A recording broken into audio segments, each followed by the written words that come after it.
వ్యక్తి కారకులైన శ్రీ నందమూరి తారక రామారావు గారు ఆయన ఈ తెలుగంగా పెట్టినకపోతే ఇప్పుడు కూడా మా ప్రాంతం అంతా కూడా ఫ్యాక్షన్ వల్ల ఎంతోమంది ఇబ్బందులు పడి నష్టపోయేవాళ్ళు. కానీ తెలుగంగా రావడం వల్ల ఆ ప్రాంత ప్రజలందరూ కూడా రైతులుగా మారి ఫ్యాక్షన్ దూరం పెట్టి పిల్లల్ని చదివించుకొని ఒక మంచి దారిలో రావడము జరిగింది.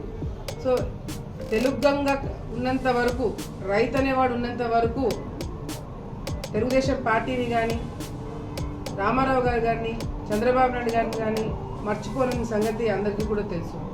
రైతు బాగుపడాలా, ఆఖరికి పులివెందలకు కూడా నీళ్లు తీసుకుపోవడానికి కార్యక్రమాలు చేస్తున్నారంటే కేవలము చంద్రబాబు నాయుడు గారికి రైతుల మీద ఉన్న చిత్తశుద్ధి ఏందన్నది మనందరూ కూడా అర్థమవుతుంది.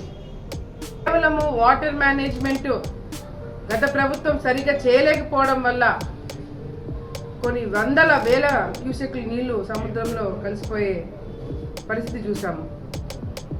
నాయకులు ఈరోజు గతంలో అధికారం అడ్డు పెట్టుకొని ఏ విధంగా కేసీ కెనాల్ని బూట్ చేసి దాని మీద రియల్ ఎస్టేట్ వెంచర్లు చేస్తున్నారు. ఆలగడ్డలో వెంచర్ చేసి కేసీ కెనాల్ అంతా కూడా బూట్ చేసి మరి దాని మీద వెంచర్ వేసి ప్రజల్ని మోసం చేయడం జరిగింది. అక్కడ బాడీస్ని అది తెలుగంగా కావచ్చు, కేసీ కెనాల్ కావచ్చు, ఏ ప్రాజెక్ట్ అయినా రైతులకి నీళ్ళు అందజేసే దాంట్లో నిర్లక్ష్యం చేసిన అధికారులు, ఎవరైనా కబ్జాలకి గురి చేసి రైతులు నీళ్లు రాకుండా చేసే కార్యక్రమాలు చేస్తే మాత్రము వాళ్ళ మీద కఠినంగా చర్యలు తీసుకొని క్రిమినల్ కేసులు కూడా పెట్టడం జరుగుతుందని చెప్పి కూడా ఈ ప్రభుత్వము తొందరలోనే నిరూపించడం జరుగుతుంది.